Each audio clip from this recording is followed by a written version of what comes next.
Hey guys, welcome back to the channel. If you love juicy revenge stories, hit that subscribe button and join the family. My name's Claire, and I'm 26 years old, but some days I feel like I'm pushing 60.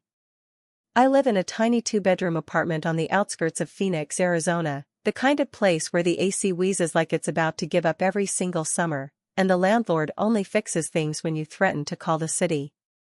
Rent's $1,200 a month, which is a joke for what it is, but it's what I can afford on my own. Just me and my little girl, Mia. She just turned 4, with these big brown eyes that look at me like I hung the moon, and a laugh that could melt the hardest heart. She's my whole world.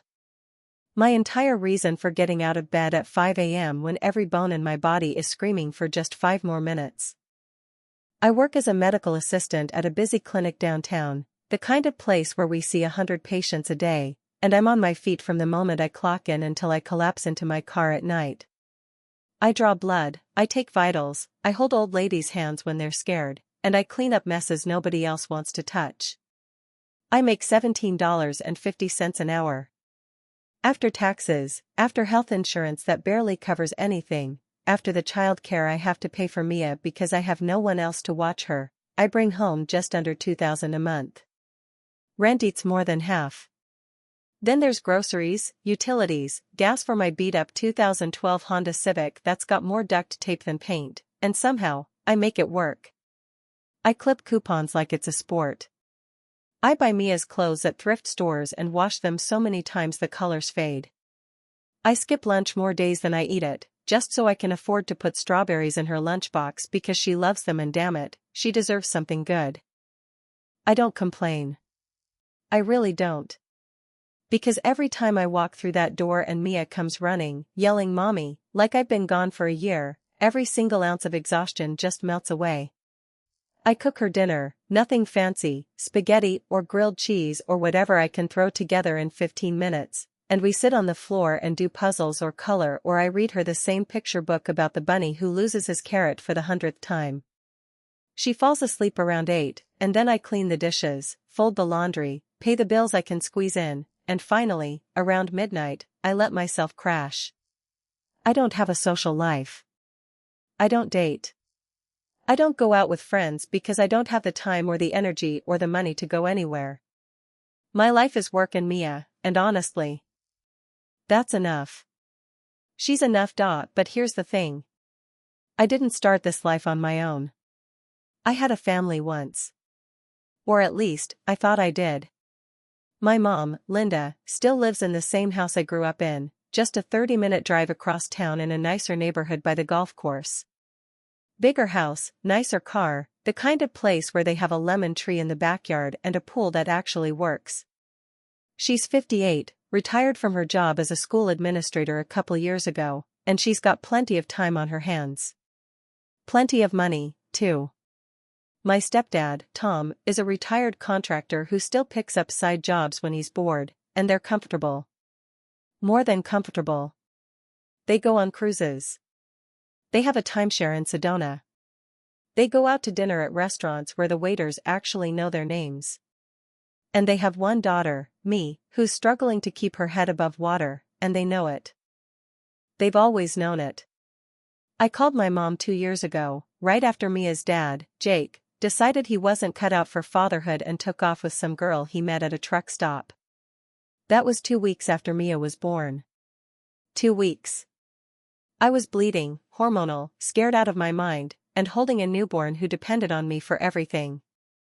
I called my mom, sobbing, begging her to come help me. Just for a weekend. Just to show me how to do this.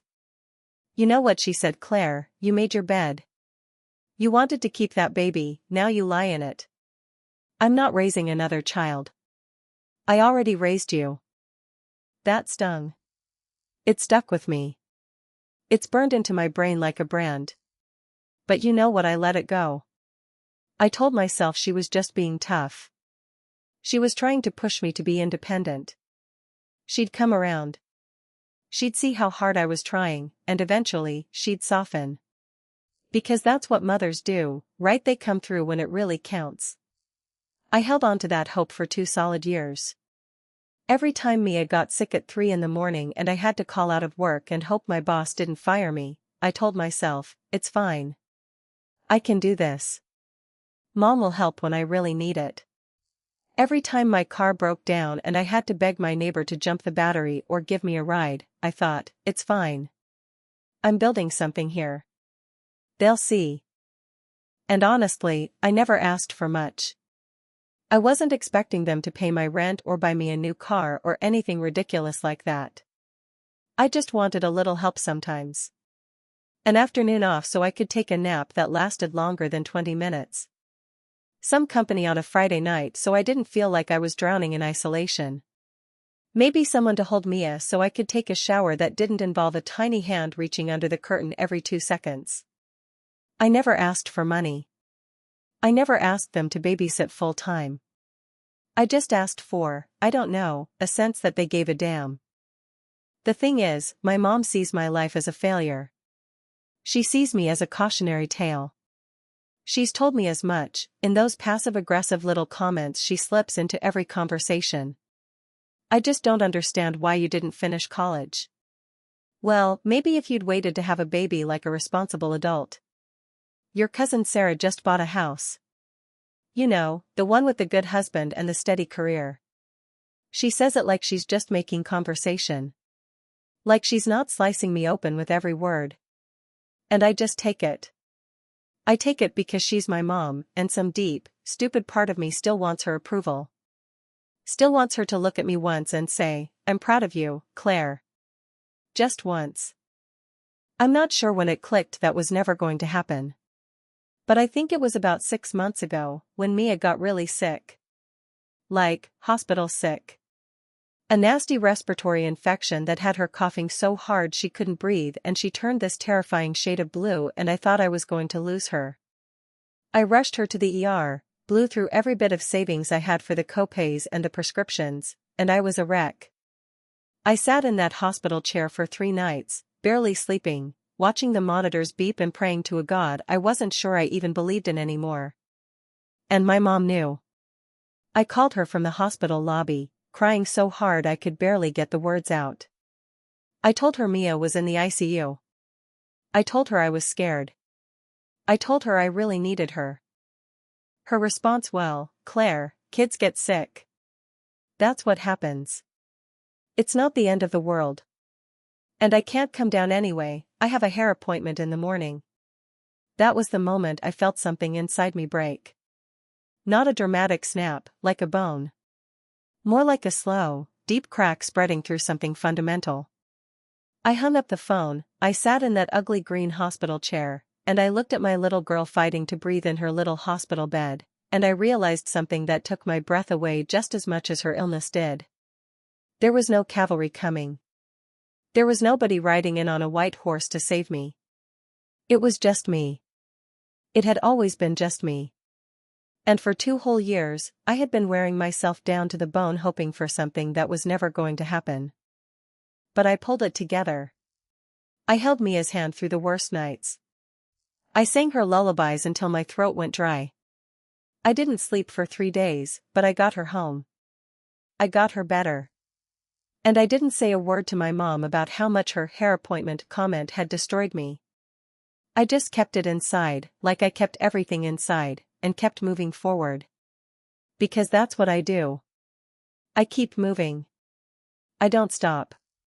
There's no time to stop. The crazy part, even after that, I still tried.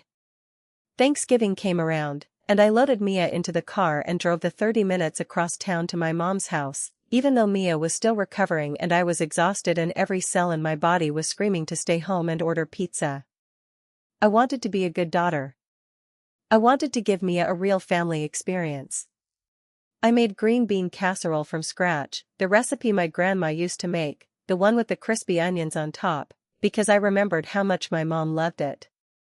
I brought a bottle of wine I couldn't afford. I dressed Mia in her cutest little dress, the one with the little bows on the sleeves, and I smiled through the entire dinner while my mom talked about her upcoming cruise and her book club and her new yoga class. And you know what she said right there, with mashed potatoes on her plate and the turkey going cold, while Mia was sitting quietly coloring a picture of a turkey with crayons that were way too old and broken. My mom looked at me, really looked at me, and said, "You know, Claire, you look so tired. Maybe if you actually planned your life better, you wouldn't look so haggard." Then she laughed. She actually laughed. Like it was a joke. And Tom, my stepdad, just shrugged and went back to carving the turkey like it was nothing. I sat there with that fake smile plastered on my face, and I felt the crack getting bigger. Deeper. Spreading into something I couldn't patch up anymore. I felt it in my chest, this cold, hollow ache that had nothing to do with hunger and everything to do with the realization that I didn't matter to her. Not really. I was just a prop. A reminder of something she'd rather forget. The daughter who didn't live up to expectations. The one who made the wrong choices and now had to pay for it. But I kept going. Because that's what I do. And honestly, there's a part of me that still believed I could win her over. If I just tried a little harder, if I was just a little better, if I showed her how good I was at this whole motherhood thing, maybe she'd finally see me. Maybe she'd finally be proud. I know. I know. It's pathetic. It's the kind of desperate, sad, clinging to a dream thing that makes you cringe when you look back on it. But when you grow up with a mother who only gives you love in little measured doses, conditional doses, you spend your whole life chasing it. You think if you just do enough, be enough, it'll finally come. That's how they get you. That's how they keep you coming back. I kept calling her every week. Every Sunday, I'd call her, because she'd made it clear she expected a call. Sometimes I'd tell her about Mia's progress, how she was learning her ABCs, how she had this little imaginary friend named Puddles who was a purple giraffe, how she'd said her first full sentence and it was "more cheese please," and I almost cried from joy. My mom would listen, but I could hear her clicking through something on her phone while I talked. The clicking gave it away. She'd throw in an occasional or "that's nice," and then abruptly change the subject to something about her neighbor's new pool or the deal she got on curtains. She never asked how I was doing. Never asked if I needed anything. Never offered to spend time with Mia, not once. She'd seen her maybe 5 times in the last 2 years. At Christmas, maybe. Sometimes Easter. Never her birthday. Never just because. She was the grandmother who sent a card with a check that barely covered a new outfit, and that was the extent of her relationship with her only grandchild. And I let it slide. I made excuses for her. She's busy, she's old, she's set in her ways, she doesn't really know how to be warm. I was so deep in the denial that I had just accepted scraps of affection like a dog under a table. And through it all, I never stopped giving. I'd find these little things that reminded me of her, a scarf at a thrift store that looked like one she'd had in the 80s, a cooking gadget I thought she'd like, and I'd send them. I'd spend the $5 on shipping even though I needed that money for Mia's milk. Because it made me feel like maybe I was still her daughter. Still part of something. Still connected. I'd text her pictures of Mia, hoping for a response that went beyond cute. I'd say "love you" at the end of every call, hoping one day she'd say it back without that weird pause first. It's humiliating, when you stop and think about it. The sheer volume of love I poured into that relationship, never getting anything back. The way I kept watering a dead plant and wondering why nothing grew. My friends, the few I still had, mostly moms I'd met at the park or through work, they'd tell me to let her go. They'd say, "Claire, she's toxic. You need to focus on yourself and Mia." And I'd nod and agree and then call my mom the next day anyway, because cutting ties felt like cutting off my own arm. Then last week happened. And everything changed. I had pulled a double shift that Friday, 6 in the morning until 10 at night. The clinic had been slammed, absolutely slammed. Flu season is no joke, and it seemed like every person in Phoenix had come through our doors with a fever and a cough. I took blood from 50 patients. I gave 30 shots. I fielded so many angry phone calls from people who couldn't get appointments that I thought my ear was going to fall off. My back was killing me, my feet felt like they'd been replaced with cinder blocks, and by the time I got to my car, I honestly didn't know if I could make it home without falling asleep at the wheel. But I did. I made it home. I picked up Mia from the neighbor's house, a sweet woman named Brenda who watches her for me on late nights, and who I pay $50 a pop I really can't spare, and we went through our routine. Bath, book, bed. I was so tired I nearly passed out while I was singing the bunny song. But I tucked her in, kissed her forehead, and told her I loved her more than all the stars in the sky. She smiled, grabbed my finger, and said, "Love you too, Mommy," and I felt that exhaustion just fade, just for a minute. I cleaned up. I made myself a cup of tea. I sat down on the couch with a pile of bills I needed to sort out, and I realized I was going to be short this month. There was just no way. Between the hospital bills from Mia's illness, the extra hours I'd missed when I was with her, and the regular expenses I couldn't cut out, I was looking at about $200 I couldn't cover. I'd have to push the electric bill again. Or skip a week of groceries. Again, I didn't want to call my mom. Every instinct told me not to. But my hand, that traitorous hand, reached for the phone anyway. It was almost 11 at night, but I knew she was up. She's always up late watching her crime shows. I called her, and when she answered, I didn't even have the energy to make small talk. I just said, "Mom, I'm in a tough spot. I'm short on my bills this month. Do you think you could maybe spot me a couple $100? I'll pay you back, I swear. I'll figure something out." There was this long, heavy silence on the other end. I could hear the TV in the background. Some dramatic music. Then my mom let out a sigh, this long, dramatic exhale like I had just asked her to give me a kidney. "Claire," she said, in that tone she uses when she's about to lecture me. The tone that makes me feel like I'm 14 again. "Do you know how many times I've had to bail you out of something? Do you think money grows on trees, Tom? And I worked hard for what we have, and we're not a safety net for your bad decisions." I felt my face burn. "Mom, it's just 200. I'm not asking for 1,000. I just need a little help. For Mia." "I don't want to hear that for Mia crap," she snapped. "You think I don't know what you're doing? You're using that child as an excuse. You always have. You have to be the most selfish person I know, Claire. You got knocked up by that deadbeat Jake because you had no self-respect, you dropped out of school, you work some dead-end job, and you expect everyone else to clean up your mess. You know, back in my day, women didn't just have babies and expect the world to pay for them. We planned. We had standards. We made something of ourselves." I sat there holding the phone, and I could feel the crack inside me spreading wide open. This was different than the jokes at Thanksgiving. This was her looking at my life and spitting on it. On everything I had sacrificed. Everything I had given. "Mom," I said, my voice barely a whisper. "I work 60 hours a week. I take care of my daughter alone. I haven't asked you for anything in a year. I'm just asking for help." "Help?" she laughed. Not a nice laugh. A mean one. The kind of laugh that makes you realize the person on the other end doesn't see you as a person. "Claire, you want to know what you need. Not money. You need to get your act together. You need to grow up.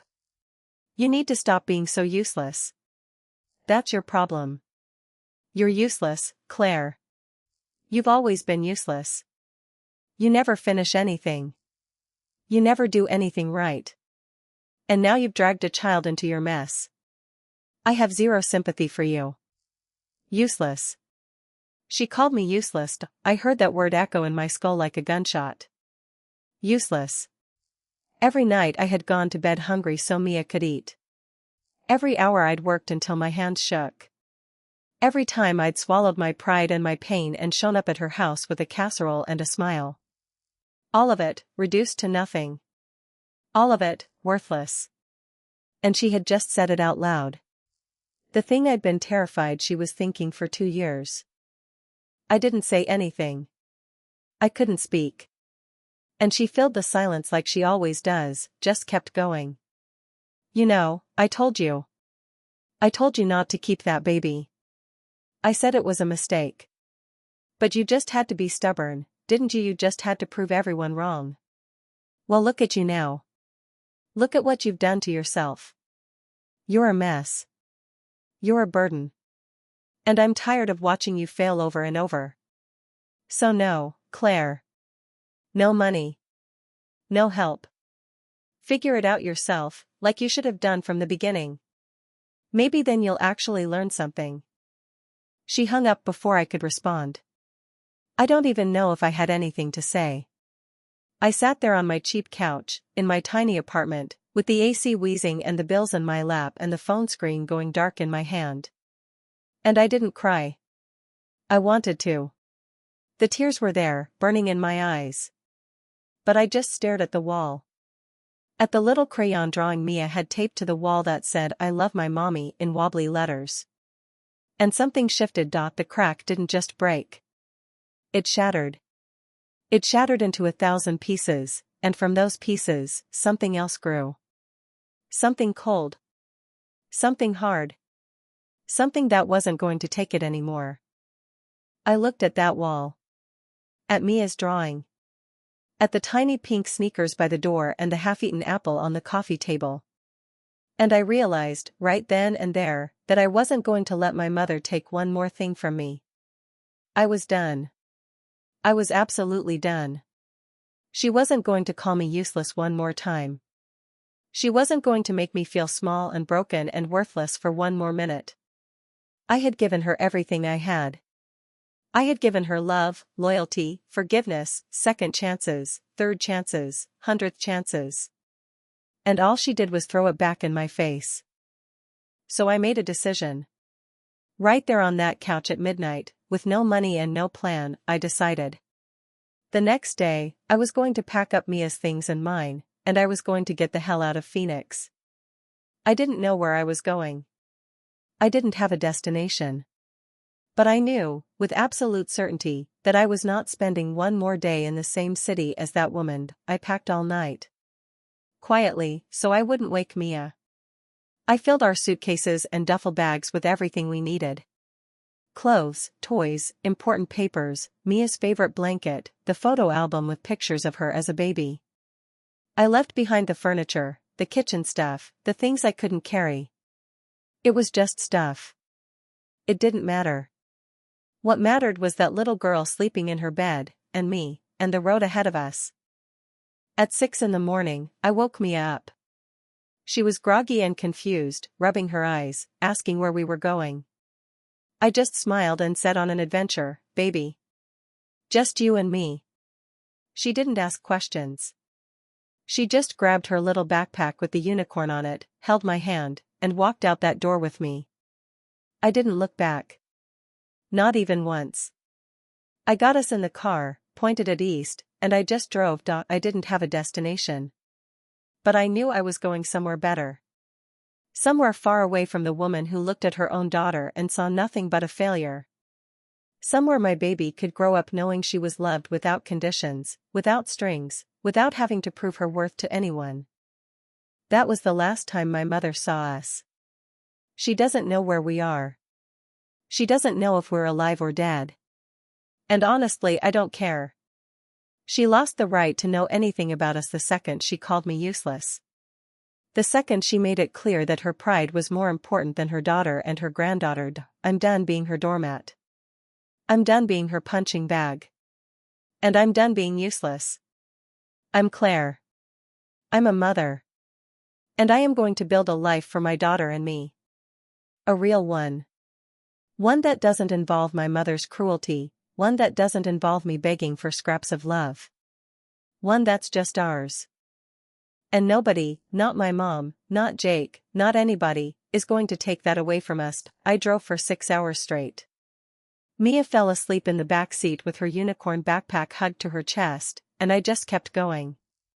East on the I-10, past Tucson, past all those little desert towns that blur together when you're running on adrenaline and rage. I didn't stop until my eyes started to blur and my hands were shaking on the wheel.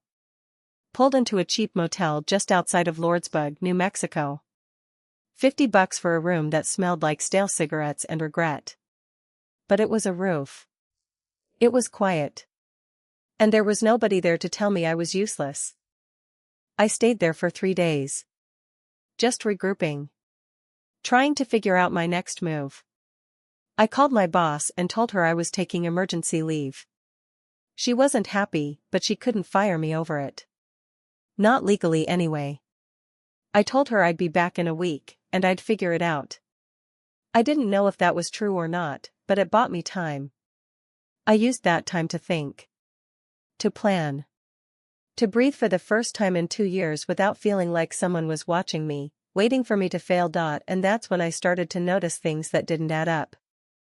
I was going through my phone, trying to sort out which bills I could pay and which ones I had to ignore, when I pulled up my banking app. I was looking at my checking account, trying to figure out where my last paycheck had gone, and I noticed something weird. A recurring charge. $250 every month, for the last 7 months. Going to a name I didn't recognize. Sunrise Financial Services. I stared at it for a good 5 minutes, my brain not computing. I didn't sign up for any financial service. I didn't have any loans besides my car, and that was through a different company. I checked my statements going back, and sure enough, there it was. Every single month, like clockwork. $250. That was a huge chunk of my money. Money I had been sweating over, starving over, going without sleep over.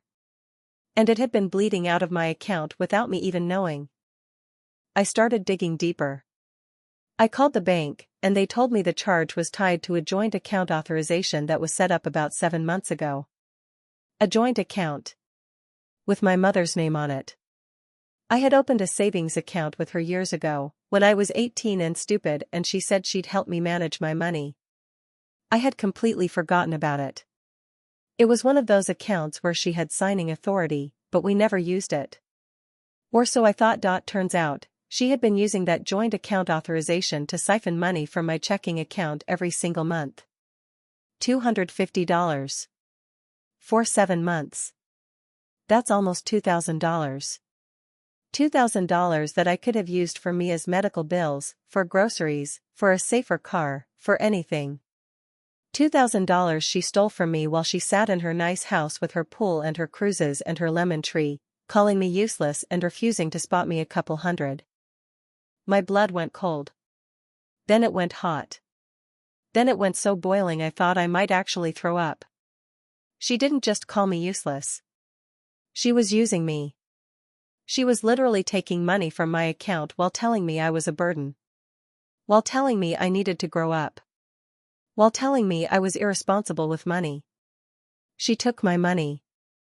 My daughter's money. And she pretended like I was the failure. I didn't call her right away. I needed to know more. I needed to understand what else I had missed. I started going through old emails, old texts, old everything.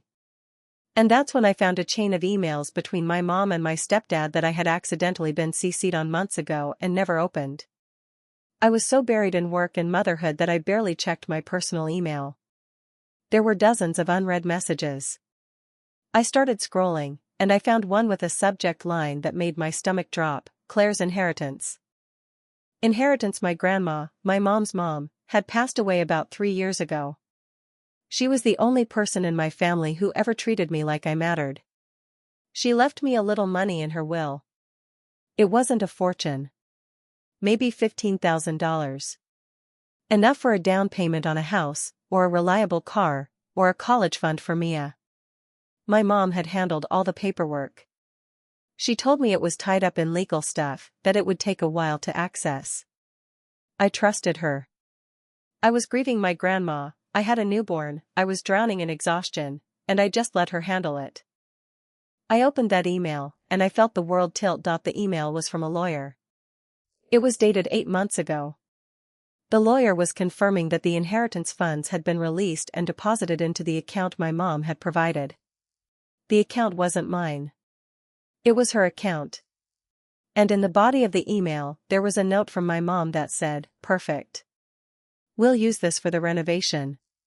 She doesn't need to know. She'll waste it on something stupid anyway. Waste it." My grandma's last gift to me. The only legacy I had from the one person who loved me unconditionally. She called it a waste. She took it. She used it to renovate her kitchen. I remembered that. She sent me pictures of her new granite countertops. She bragged about them for weeks. I just thought she'd used her own money. I never thought she'd stolen mine. But wait. It got worse. I kept scrolling. Kept digging. And I found messages between her and my ex, Jake. They were still in touch. They'd been in touch this whole time. My mom, the woman who told me I made a mistake with him, the woman who said he was a deadbeat and I should have known better, had been talking to him behind my back. I read those texts with my hands shaking so badly I had to put the phone down. She'd been sending him money. Not much, maybe $50 here, $100 there. But she'd been in contact with him. He'd been asking her for help, and she'd been giving it to him. The same man who abandoned his own daughter 2 weeks after she was born. The same man who took off and left me with nothing. She gave him money. She kept in touch with him. But she told me I was a burden. She refused to help me with my light bill. And then I found the real kicker. The one that made me see red. She'd been in contact with a lawyer. She'd been trying to get custody of Mia. Not because she wanted to raise her. No, that would involve love. She wanted custody so she could get child support from Jake. She'd figured out that Jake had a good job now, and he was making decent money working in oil up in North Dakota.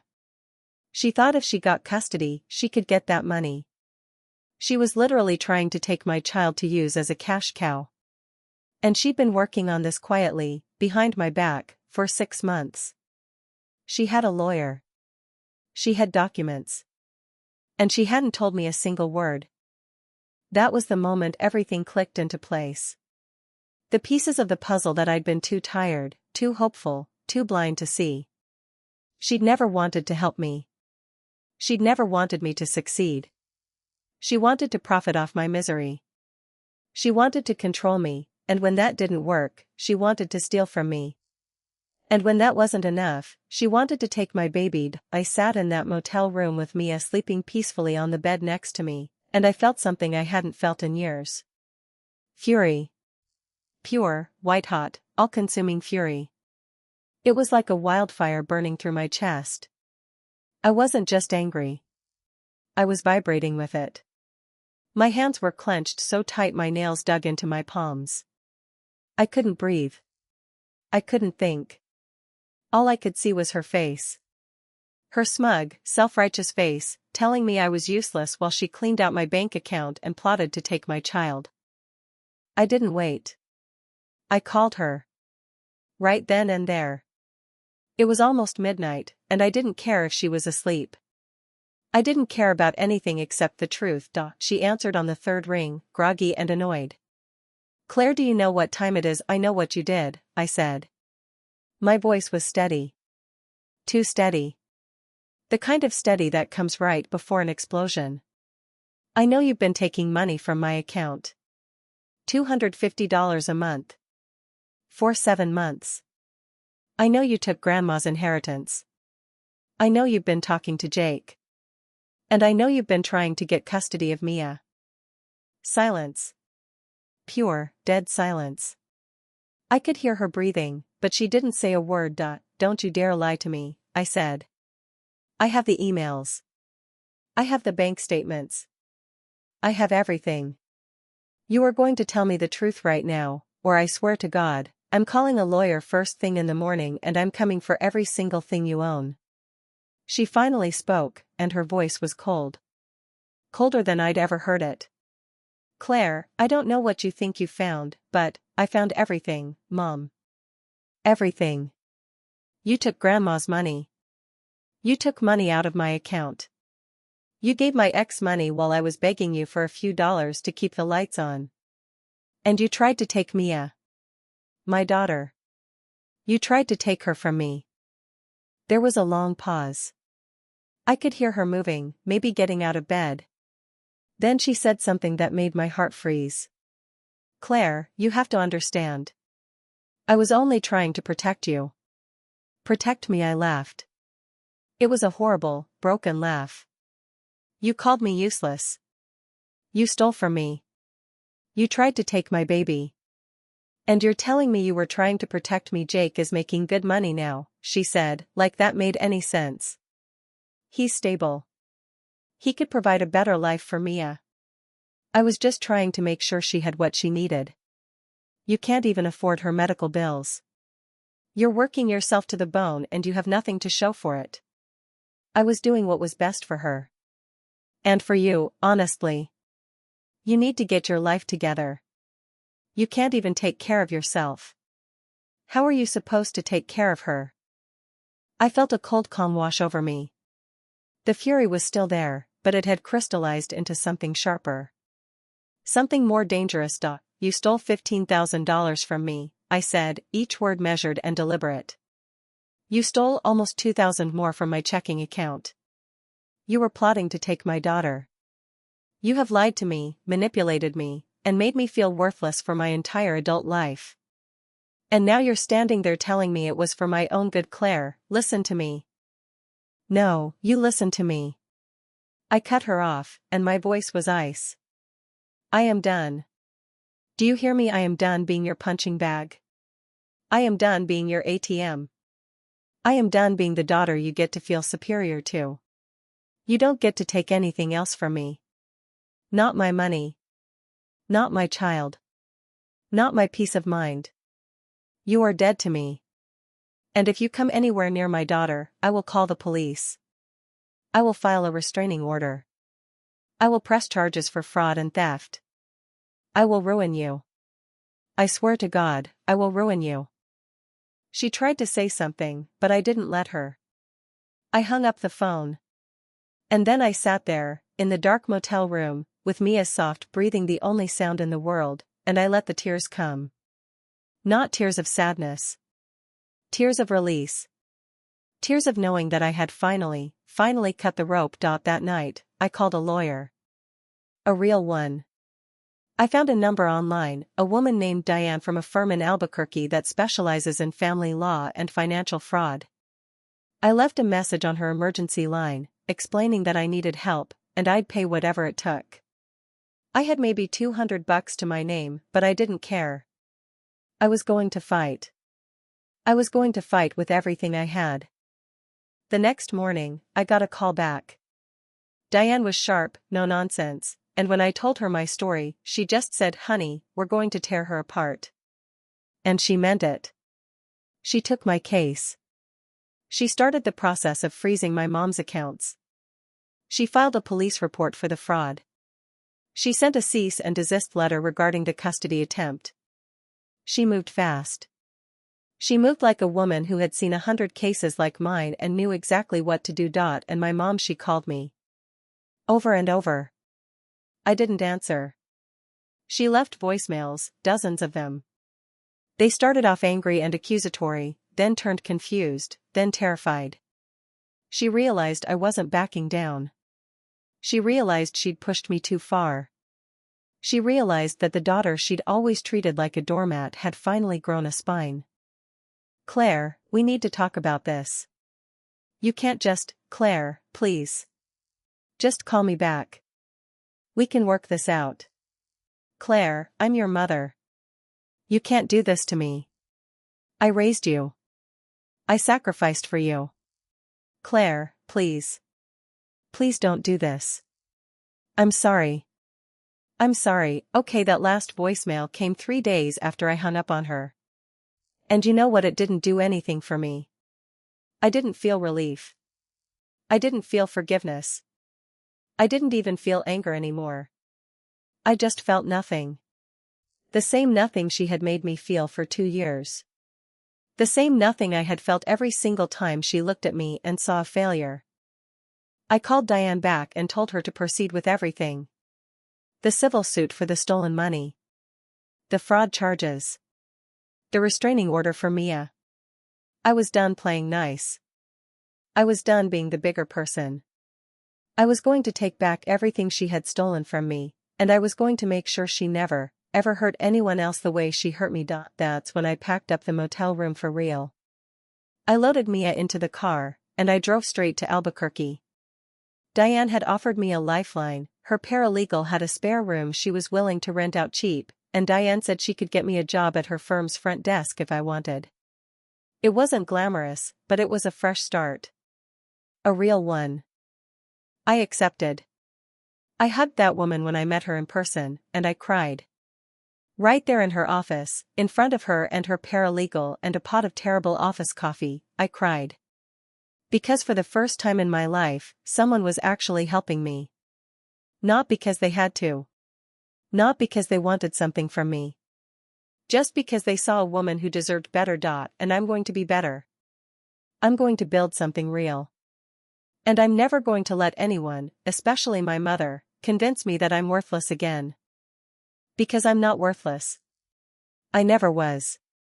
I was just surrounded by people who wanted me to believe I was. But not anymore. The next few months were a blur of paperwork, court dates, and sleepless nights. But for the first time in my life, I wasn't running on empty. I was running on purpose. Diane got me that front desk job at her firm, and it paid better than the clinic ever did. $18 an hour, plus benefits, plus a boss who actually understood when I needed to leave early for Mia.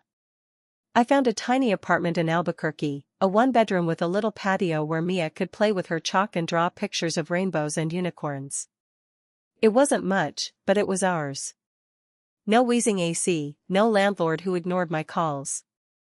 Just peace. I started working on my case against my mom with a vengeance.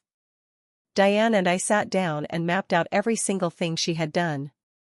The stolen inheritance, the fraudulent withdrawals from my checking account, the custody scheme, the contact with Jake, all of it. We built a timeline that was airtight. We had bank statements, email chains, text messages, and the voicemails she'd left me begging me not to go through with it. That last one, that was gold. She admitted to everything on that recording without even realizing it. Diane practically cackled when she heard it. We filed a civil lawsuit for the stolen money, plus damages. $15,000 for the inheritance, almost $2,000 for the monthly withdrawals, and then emotional distress on top of that. We asked for $50,000 total. I knew I'd probably never see all of it, but I wanted the number to hurt. I wanted her to feel it.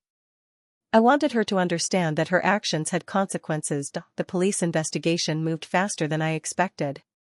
Fraud is fraud, and when you have a paper trail as clear as ours, there's not a whole lot they can do to argue.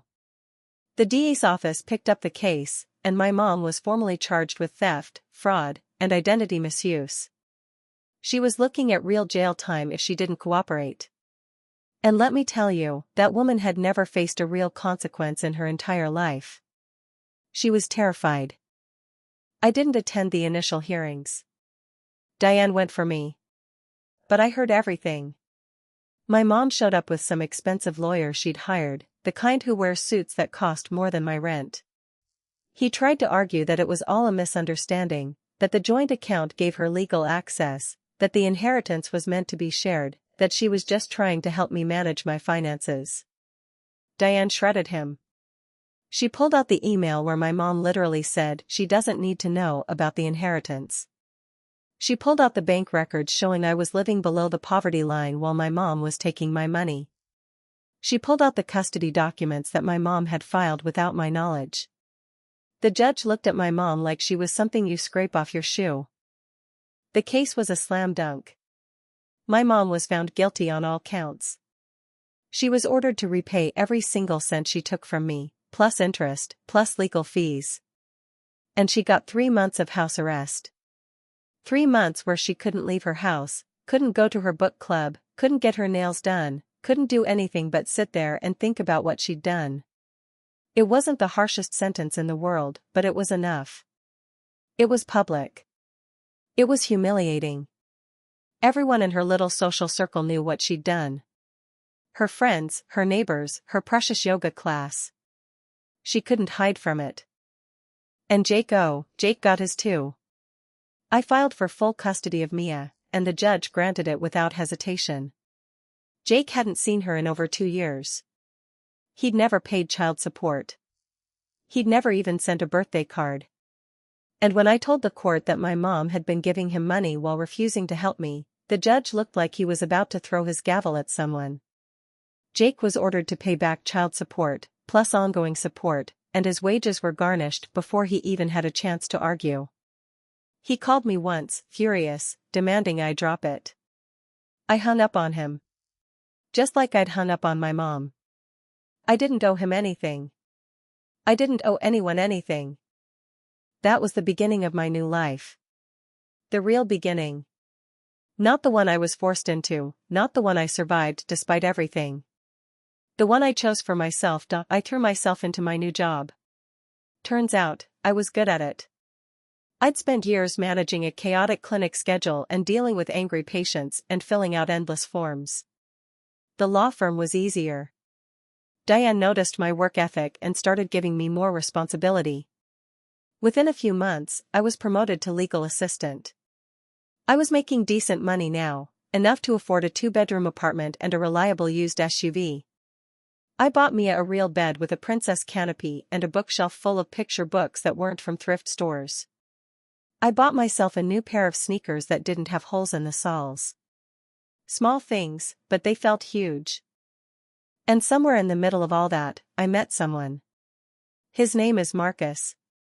He's a paralegal at the firm, and he had the desk next to mine for about 3 months before we actually had a conversation that wasn't about case files. He's tall, quiet, with these kind eyes that make you feel like you're the only person in the room. He's a single dad too, has a son named Leo, 6 years old, sweet kid with a gap-toothed smile. We bonded over coffee breaks and late nights at the office, talking about how hard it was to be a parent alone, how scary it was to hope for something good. He asked me out about 6 months after I started. Just dinner. Nothing fancy. I almost said no. I was scared. I'd been burned so many times, by Jake, by my mom, by everyone. But Marcus was different. He was patient. He didn't push. He just smiled and said, "Take your time, Claire. I'm not going anywhere." We went to a little Italian place in Old Town, the kind with checkered tablecloths and candles in Chianti bottles. Mia stayed with Brenda, the neighbor who had helped me in Phoenix, who I'd stayed in touch with and who actually came to visit us sometimes. Marcus and I talked for hours. About our kids, our dreams, our failures, our scars. He told me about his ex-wife, who left him when Leo was 2 because she decided motherhood wasn't for her. He told me how he'd rebuilt his life from the ashes of that rejection. And I told him about my mom, about the theft, about the court case, about everything. I didn't hold back. I was done hiding the shame that wasn't mine to carry. He didn't flinch. He didn't pity me. He just reached across the table, took my hand, and said, "You're the strongest person I've ever met. And if you let me, I'd like to be part of your story." That was the moment I started to believe that maybe, just maybe, I could have it all. Love. Family. Security. Peace. All the things I'd been told I didn't deserve. Marcus and I took it slow. We introduced our kids to each other at a park, and Mia and Leo hit it off like they'd known each other their whole lives. They played on the swings and shared their snacks and argued over who got to go down the slide first. It was beautiful. It was normal. It was everything I'd ever wanted. A year after we met, Marcus proposed. We were at that same Italian restaurant, same table, and he got down on one knee with a simple silver ring that had a tiny diamond in the center. He told me I'd taught him what real love looked like. I told him he'd taught me what real safety felt like. I said yes before he even finished the sentence. We got married in a small ceremony at the courthouse. Just us, our kids, Diane, Brenda, and a few coworkers. I wore a white sundress from a vintage shop, and Mia wore a matching one. Marcus and Leo wore blue suits that were a little too big for them, but they looked like the most beautiful men I'd ever seen. There was no drama. No family drama, no ex-drama, no mom drama. Just us, standing in front of a judge who smiled like he actually cared, promising to build a life together. And we did. We bought a little house in the foothills, with a big backyard and a lemon tree that actually grew lemons. I planted a garden, and Marcus built a treehouse for the kids. We had dinner together every night, sitting around a table that was always too small for all the food Mia insisted we needed. We went on family vacations to the Grand Canyon and Disneyland and the beach. We argued about silly things like whose turn it was to do the dishes and who left the toothpaste cap off. We laughed. We cried. We lived. The kids grew up together like siblings. Mia loved Leo like a brother, and Leo protected Mia like a little knight. They bickered and fought and made up and built blanket forts in the living room. They were happy. Both of them. And seeing them happy made me believe that I had done something right. That all the pain, all the struggle, all the nights I thought I couldn't go on, had been worth it. My mom, well, she's out there somewhere. She served her house arrest, and last I heard, she and Tom were looking into moving to Florida. I don't know if they did. I don't care. I got my restraining order against her for Mia, and I haven't spoken to her since that night at the motel. She tried to reach out a few times. Sent letters. Left voicemails. I threw them all away without reading them. She made her choice a long time ago. She chose cruelty over love, control over connection, and she chose herself over her own daughter and granddaughter. That's not something I can fix. That's not something I need to fix. That's something I have to let go. So here's what I learned from all of this. And I want you to really hear me, because this is the part that matters. You are not what people call you. You are not the labels they put on you to make themselves feel bigger. When someone calls you useless, it says everything about them and nothing about you. You are the one who wakes up every morning and keeps going. You are the one who loves your children, who shows up for your friends, who fights for the life you deserve. That's not useless. That's the opposite of useless. You don't owe anyone your pain. You don't owe anyone your forgiveness just because they're family. Family is a privilege, not a right. And if someone in your family treats you like you're less than, like you're a burden, like you're a mistake, you have every right to walk away. Walking away isn't giving up. It's choosing yourself. It's choosing your peace over their chaos. And that is never, ever the wrong choice. Money comes and goes. People come and go. But your self-worth, that's yours. Nobody gets to take that from you. Not your mother. Not your ex. Not anyone. You hold on to it like a lifeline. And when someone tries to rip it away, you fight for it. You fight like hell. I learned that healing isn't a straight line. Some days I still wake up with that old ache in my chest, the one that whispers I'm not enough. But I've gotten really good at telling that whisper to shut up. I look at Mia's face, at Marcus's hand in mine, at the life we've built from nothing, and I remember that I am enough. I always was. I just needed to see it for myself. And the best revenge isn't screaming or fighting or tearing someone down. It's living well. It's building a life so full of love and joy that the people who tried to break you become nothing more than a footnote in your story. It's waking up every day and choosing happiness, even when it's hard. Even when you're tired. Even when the world feels heavy. You choose it anyway. I don't think about my mom much anymore. Sometimes I wonder if she's okay, and then I remind myself that it doesn't matter. She made her bed, and I made mine. My bed is warm. It's full of laughter and love and tiny feet running down the hallway at 6 in the morning. My bed is everything she never had the capacity to give me. And I'm okay with that. Mia is 8 now. She's smart and sassy, and she has this unshakable confidence that I swear she was born with. She's nothing like the scared little girl who used to cling to me in that tiny Phoenix apartment. She's fierce. She knows her worth. And I made sure of that. I made sure she would never, ever feel the way I felt. That's my greatest achievement. Not the lawsuit, not the money, not the house. Her. Knowing that I broke the cycle. That I gave her the childhood I never had. So if you're out there, reading this, and you're in the middle of your own nightmare, just know this. It gets better. It really does. You just have to hold on. You have to believe that there's something better waiting for you on the other side. And you have to be brave enough to go find it. I found mine in a dusty motel room in New Mexico, with nothing but a suitcase and a dream. I found it in a law office with a woman who believed in me. I found it in a quiet man with kind eyes and a son who needed a mother. I found it in myself. And if you're still looking for yours, don't stop. Keep going. Keep fighting. Keep believing. Because you are not useless. You are not a burden. You are not a mistake. You are a mother. A father. A sister. A friend. A fighter. A survivor. You are everything. And the world is better because you're in it. Now, if you made it this far, thank you. Thank you for listening to my story.